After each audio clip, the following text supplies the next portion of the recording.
세계 민담 이야기 프랑스 편 하얀 암탉. 아비르 산중에 가난한 한 농부가 아내와 아들과 함께 살고 있었습니다. 이 농부가 가진 것이라고는 넓지 않은 뜰과 보잘것없는 스펙타 밀밭뿐이었습니다. 농부의 가족은 후추 소스를 친 새끼토끼 고기나 노간주 나무 열매향을 곁들여 구운 돼지간을 먹기보다는 주로 삶은 양배추를 먹으며 지냈습니다. 그래서인지 15살 먹은 아들은 어깨가 가냘프고 허리는 계집애처럼 기껏해야 10살밖에 되어 보이지 않았습니다. 그렇지만 이 아이는 다람쥐처럼 몸이 민첩했고 새끼 늑대와도 같이 힘든 일에도 지칠 줄 몰랐습니다.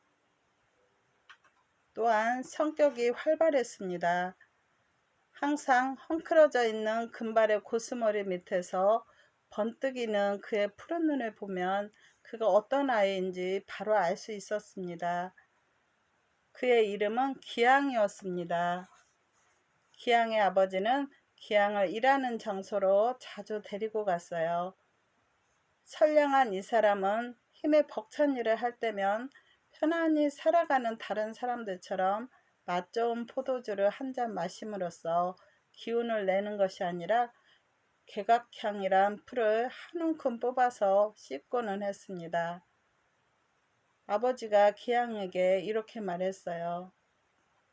맛이 쓰구나.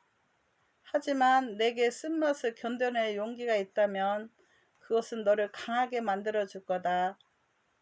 너는 떡갈나무보다도 견고하고 천둥보다도 대담해지는 것을 느끼게 될 거야. 어느 날 이 고장의 제후가 아침부터 큰 사슴 한 마리를 뒤쫓아 사냥을 하고 있었습니다. 제후는 자기 말에 박차를 가해 말을 피투성이로 만들면서 미치광이처럼 질주를 했어요.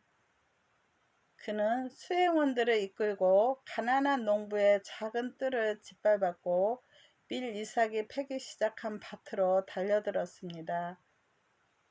울부짖는 개들, 말들, 귀부인들을 가득 태운 사륜 포장마차가 빠른 속도로 지나가고 나자 밀밭은 엉망이 되었고 땅은 마치 쟁기와 새스랑이 사방으로 핥히고 지나가기라도 한 것처럼 되었습니다. 가난한 농부는 성에 항의하러 갔습니다. 제후는 사슴을 끝까지 추격하지 못해 화가 나 있었습니다. 제후는 자기에게 감히 옳고 그름을 이야기한 불손한 농부에게 주먹을 휘둘렀어요. 그러고는 사냥용 창으로 내리치니 농부는 땅바닥에 길게 뻗어 죽었습니다. 의지할 남편을 잃은 아내는 일에 지쳐버렸고 용기를 잃은 나머지 여름이 되자 죽었어요. 기양은 씨 뿌릴 나달 하나도 없고 그 해를 넘길 저장 식량도 없이 엉망이 되어버린 밀밭만 물려받은 채 혼자가 되었습니다. 기양은 작은 옷보따리를 끈으로 묶고 조끼 호주머니에 즐겨 불던 피리를 넣었습니다. 그리고 아버지가 쓰시던 도끼를 들고 개각향을 넉넉히 씻고 나서 무작정 일자리를 찾아 길을 떠났습니다. 시내에 거슬러 올라가 어느 고개에 이르렀습니다. 높은 곳에서 그는 이상한 광경을 보았어요. 마을의 길마다 사람들이 쇠스랑을 끌며 다니고 있었습니다. 더구나 그들은 적절한 보조를 유지하고 걷는 게 아니겠습니까? 그렇지만 지금은 밭을 쇠스랑으로 고르는 계절은 아니기에 더욱 괴이했습니다. 기양은 계곡으로 내려와 어떤 집 앞을 지나갔습니다. 그곳에는 한 노인이 공포에 떨며 양지에 앉아 있었어요. 안녕하세요, 할아버지 하고 기양은 말했습니다. 그런데 할아버지 혼자만 집에 계시는 거예요? 이곳 사람들은 모두 어디 갔어요? 참, 그러고 보니 오늘은 쇠스랑을 들고 순례하는 날인가 보죠.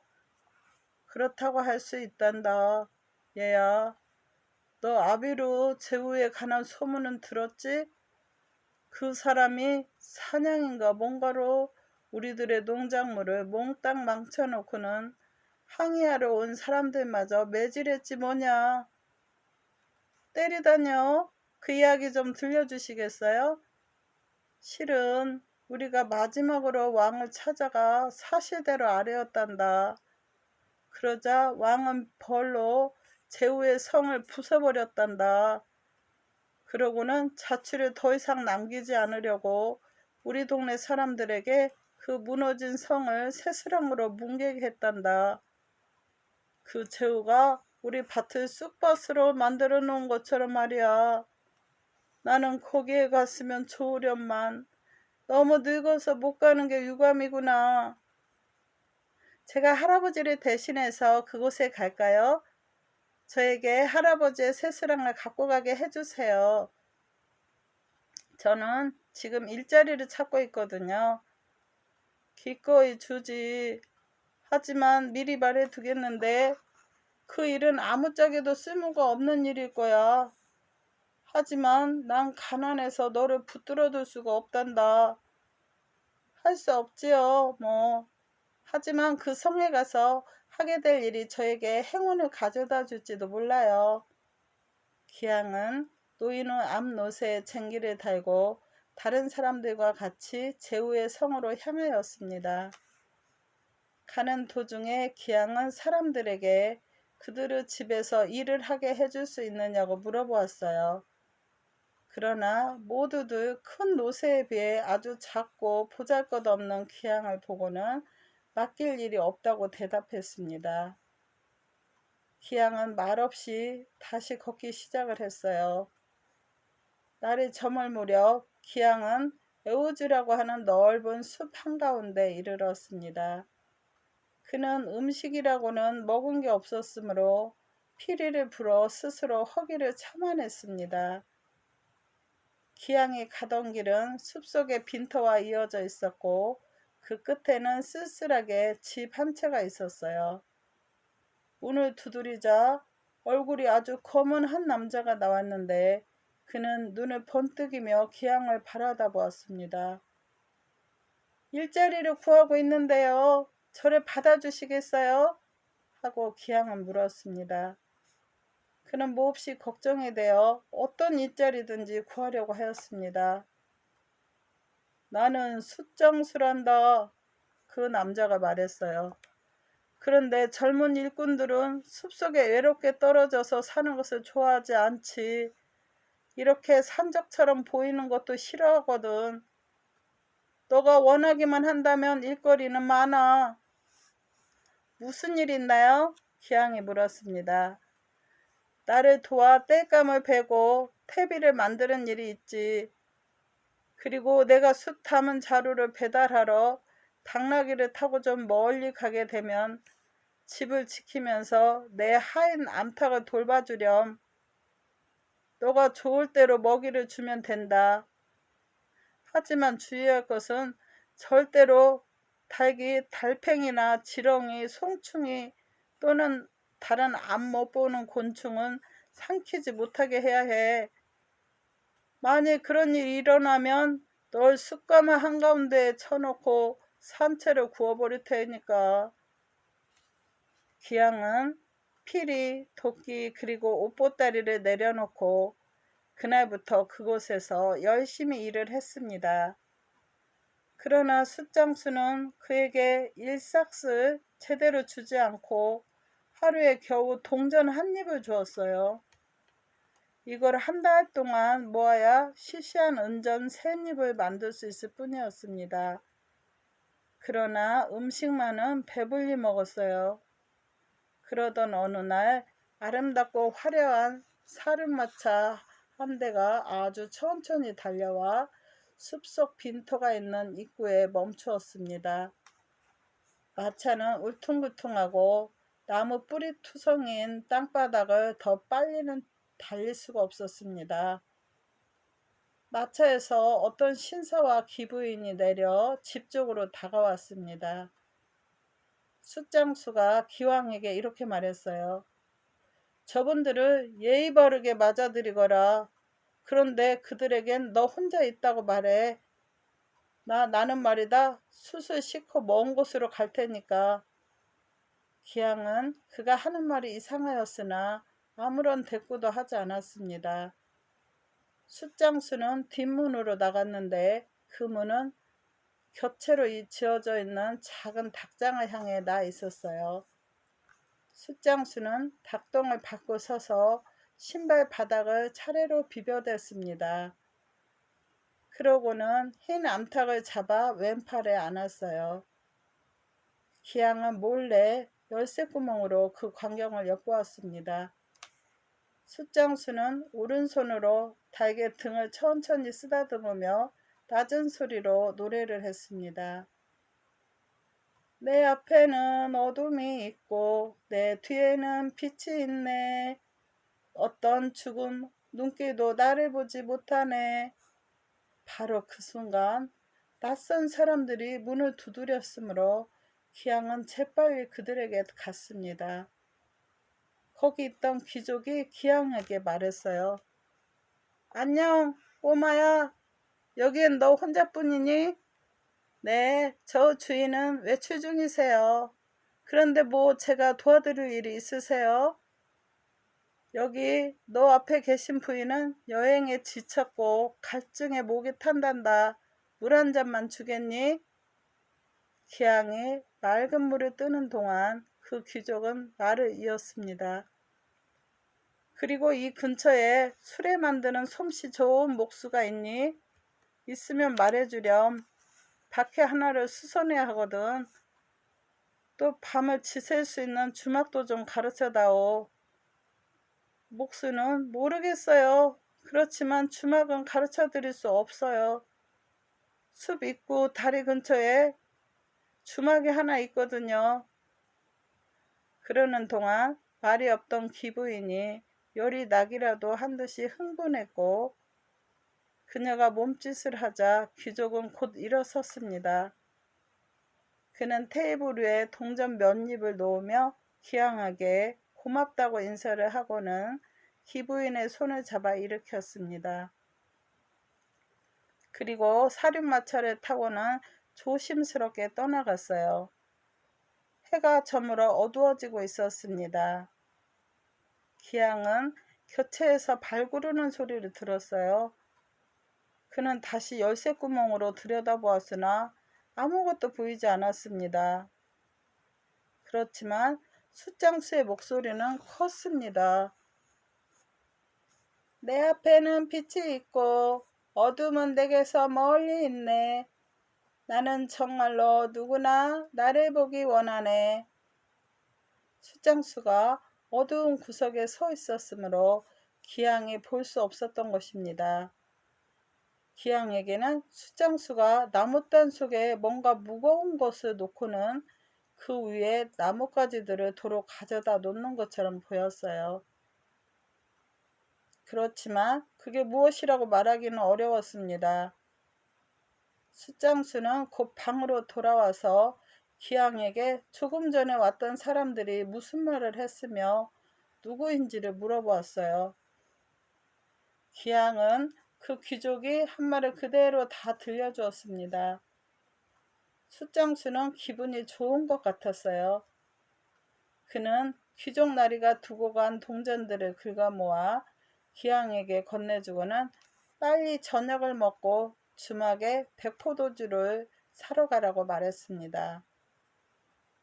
애우주에서는 즐거운 일이 별로 없었으나 지금 기양은 몹시 즐거워져서 손잡이가 달린 단지를 네 바퀴 손수레에 싣고 숲을 가로질러 순식간에 주막에 이르렀습니다. 주막 주인은 기양이 가져온 단지에 백포도주를 가득 채워주면서 멋진 사륜마차 한 대가 실신한 기부인과 당황한 듯한 귀족을 태우고 방금 도착했다고 말했어요. 기양은 놀라 바라다 보았지만 주막 주인은 더 이상 말을 하지 않았습니다. 기양은 아주 곰곰이 생각해보고는 말을 해서는 안 될 것 같아 입을 다물었어요. 집에 돌아온 기양은 숫장수가 다시 한번 교체해서 나오는 것을 우연히 발견했습니다. 도대체 어떤 음모를 꾸미고 있는 중일까? 숫장수는 포도주 단지를 들고서 우아한 태도를 취하고 있었습니다. 그런데 그는 기양에게 돌아오는 길에 포도주를 마셨느냐고 물어보지는 않았어요. 오히려 반대로 이렇게 물었습니다. 목마르지? 너가 포도주를 마시고 싶으면 내 엉덩이를 한번 세게 차렴. 기양은 숫장수가 한 말을 스스로 반복해 되뇌어 보았습니다. 숫장수가 아주 이상해진 것 같았어요. 너가 포도주를 마시고 싶으면 내 엉덩이를 한번 세게 차라고. 숫장수는 기양에게로 등을 돌리고는 발길질하기를 기다렸습니다. 정말로 기양은 숫장수의 엉덩이를 발로 찼어요. 그러자 숫장수는 마치 주교와도 같이 엄숙하게 탁자에 앉더니 아주 친절하게 기양에게 자리에 앉도록 권했습니다. 숫장수는 손잡이가 달린 작은 단지에 백포도주를 기양에게 따라주었고 두 사람은 서로 이야기를 나누며 술을 조금씩 마시기 시작했어요. 기양은 포도주 향기가 그윽하다고 생각했습니다. 그러면서 숫장수가 그를 취하게 하려고 애쓰고 있다는 것을 아주 재빨리 깨달았어요. 그래서 곧 기양은 계속 한 잔씩 술을 마시는 척하면서 술 마시는 것을 곧 중지했습니다. 기양은 포도주를 탁자 밑에 버리려고 숫장수가 딴 곳을 바라보는 순간을 이용했어요. 그렇게 하기는 쉬웠습니다. 숫장수는 가만히 있질 않았으니까요. 숫장수는 일어서서 양초의 심지를 자르고 불에 장작을 다시 넣었으며 고양이의 뺨을 때렸고 문이 잘 닫혀 있는지 보려고 왔다 갔다 하면서 다람쥐처럼 돌아다녔습니다. 기양에게 불안감을 안겨준 것은 포도주가 아니었어요. 기양은 주인이 어떤 비밀을 남몰래 간직하고 있으며 그 때문에 좋아서 어쩔 줄 몰라 하고 있다는 것을 알아차렸습니다. 그리고 비밀을 간직하고 있는 것 말고도 주인의 눈빛은 항상 흉악하게 번뜩이고 있었어요. 그 시선을 보고 기양은 처음 그를 만난 날 무서워서 움찔 뒤로 물러서기도 했었습니다. 소녀는 포도주 때문에 흥겨워진 것처럼 보이려고 애쓰면서 주인의 동정을 살폈습니다. 그는 웃고 노래를 불렀으며 탁자를 두드렸어요. 숫장수는 대단히 날쌘 사나이답게 마실 술을 계속 부어댔습니다. 마침내 기양이 눈꺼풀을 떨면서 말을 서투르게 하기 시작하자 숫장수가 기양에게 말했어요. 너의 피리로 내게 한 곡조 연주해 주겠니? 너가 여기 오고 나서는 한 번도 피리에 손을 대지 않았잖니. 기양은 피리를 찾아가지고 와서 연주를 하려고 애를 썼습니다. 그렇지만 그의 손가락은 피리 구멍을 제대로 찾지 못했으며 호흡이 하도 거칠어 소리가 나지 않았어요. 이게 무슨 꼴입니까? 숫장수는 기양이 술을 많이 마셨다는 것을 알아차리고 매우 기뻐하였습니다. 잘한다, 잘해. 한 곡조 더 하고 숫장수가 외쳤습니다. 그리고 기양의 연주에 대해 이렇게 고마움을 표시하였어요. 나는 너 같은 연주자에게 사례를 하기에 충분할 만큼 부자는 아니지만 너가 성공하는 법을 가르쳐 줄 수는 있단다. 이 빗자루를 움켜준 다음 한번 세차게 밀가루 반죽통 위로 던져보렴. 기양은 일어서서 비틀거리는 체 하면서 바보스런 태도로 빗자루를 잡았습니다. 그는 반죽통 앞에 버티고 서서 다시 갈짓자로 걷고는 빗자루를 호도나무로 된 뚜껑 위로 힘껏 내던졌습니다. 그러자 엷은 황갈색의 커다란 불티들이 거기서 솟아나와 공중을 훨훨 날아다니다가 다시 바닥에 땡그랑 소리를 내며 떨어졌어요.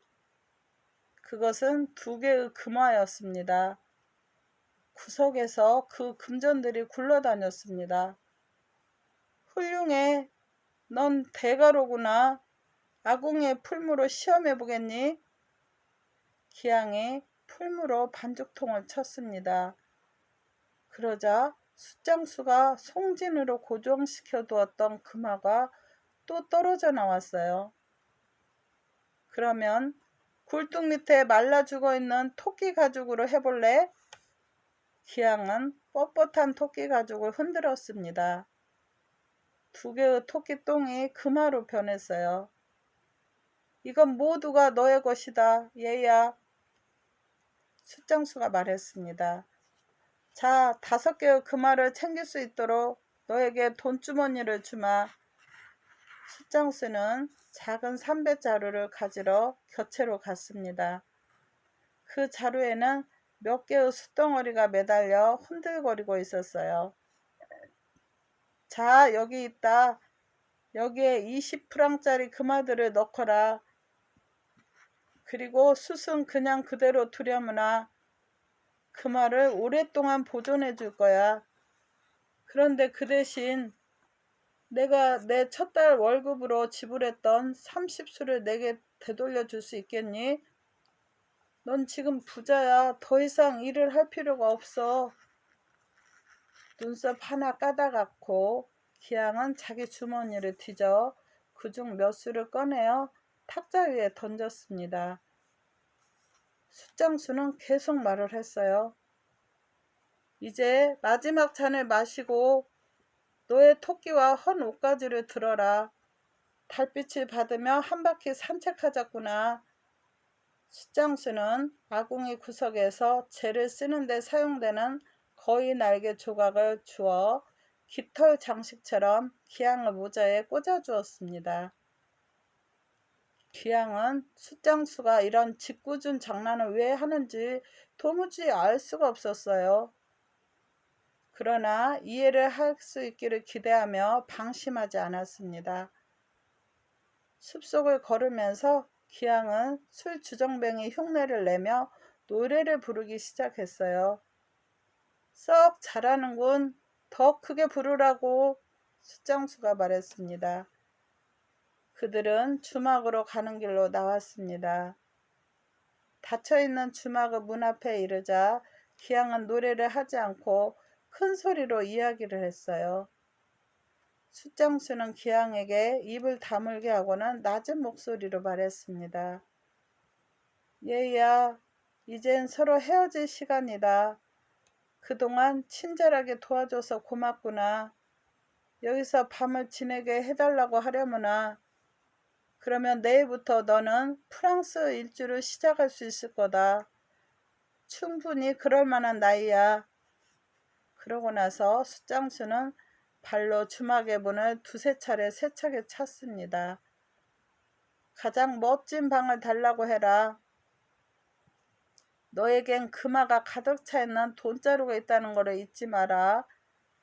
너의 건강을 위해 너가 직접 백포도주를 한 단지 내다 마시는 게 좋을 거야. 그리고 만약 사람들이 너가 내 시중을 들지 않게 된 이유가 무언지 말하라고 하거들랑 내가 지나칠 정도로 그 하얀 암탉을 소중히 여기기 때문이라고 대답해라. 숫장수는 또다시 어이 하고 외치며 문을 두드리고는 나무 있는 대로 도망쳤습니다. 아마도 한밤중인 게 틀림없었어요. 주막추이는 옷을 입느라고 시간이 걸렸습니다. 그는 잠자러 갈 줄도 모르는 취객들을 심하게 비난하며 내려왔어요. 그러는 동안 기양은 곰곰이 생각하던 것을 그만두었습니다. 그는 숫장수가 자기에게 속삭이듯이 이야기한 것과 정반대로 행동하기로 결심했어요. 기양은 모자에서 멋진 거위 깃털 장식을 뽑아냈습니다. 야단법석을 떤 게 당신이요? 어둠 속에서 주막 주인은 기왕이 누군지 알아보지도 않은 채 말했어요. 아니에요. 제가 가까스로 방금 술 주정뱅이를 쫓아냈어요. 저기 달빛 아래 있는 그릇 보세요. 어쨌든 못하시면 제가 대신 용서를 빌게 했어요. 저는요, 보시다시피 소란을 피우지는 않아요. 제게 필요한 것이 술이 아니고 밤을 지낼 수 있을 조그만 방 구석이에요. 방값을 낼 게 있니? 한 푼도 없어요. 그렇지만 내일 하루 종일 일을 해드릴 수 있어요. 나무를 꺾어오고 물도 길어오고. 오, 이제야 너가 누군지 알겠다. 너 숫장순의 집에서 일하던 아이로구나. 그런데 왜 그 집을 떠나왔니? 주인이 저를 내쫓았어요. 제가 여기서 사가지고 간 포도주 단지가 손술에 의해서 흔들려 술이 조금 쏟아졌거든요. 도중에 단지에 담긴 술을 좀 많이 마신 게로구나. 그래서 주인이 널 내쫓은 거지? 제가 술을 마신 사람 같아 보이세요? 그런 것 같지는 않다만 잘 생각해봐야 할 일이로구나. 오늘 밤은 너를 건초 저장소에서 자게 해주마. 두 사람은 작은 산 중턱에 서 있는 주막 뒤로 지나갔습니다. 꽤 가파른 비탈길 위로 몇 걸음 올라가니 그 속에는 건초 저장소가 있었습니다. 돌투성이인 언덕길과 건초 저장소 사이에는 통로형의 폭이 좁은 판자가 있었어요. 기양은 주저앉지 않고 그리로 뛰어들었습니다. 그렇지만 거기에선 아무것도 보이지 않았어요. 판자의 가운데가 몹시 휘어져 있었으므로 기양의 몸이 흔들거렸습니다. 그래도 그는 비틀거리지 않았고 웃으면서 주막 주인에게 안녕히 주무시라고 인사를 했습니다. 이봐, 다시 와봐. 주인이 소리쳤어요. 나는 지금 너가 술을 마시지 않았다는 걸 확신하고 있다. 그래서 중대한 일을 얘기해야겠다. 오늘 밤부터 너는 나를 도와줘야겠어. 넌 숫장수니까 어느 정도 나무꾼이라고도 할 수 있겠지? 네, 그걸 말씀이라고 하세요. 그럼 나무를 벨 줄 안다면 나무를 깎아 틀을 짤 수도 있겠네. 물론이죠. 그리고 틀을 만드는 법을 알고 있다면 술에 만드는 일도 조금은 알고 있겠구나. 물론 그렇습니다. 실은 우리 집에 묵고 있는 영주 양반의 마차가 달릴 수 없게 됐거든. 이곳엔 그 마차를 수선할 수 있는 사람이 아무도 없어. 그 양반들은 거기서 꼼짝 못하고 있단다. 그들은 미친 사람처럼 되어버렸어. 무슨 중대한 일로 괴로워하고 있는 건지는 모르겠지만 그들은 곧다시 출발해 밤새도록 급히 달려가지 않으면 안 되나 봐. 기부인께서는 지금 위급한 상태에 있단다. 그들의 마차 바퀴를 고쳐줄 수 있겠니?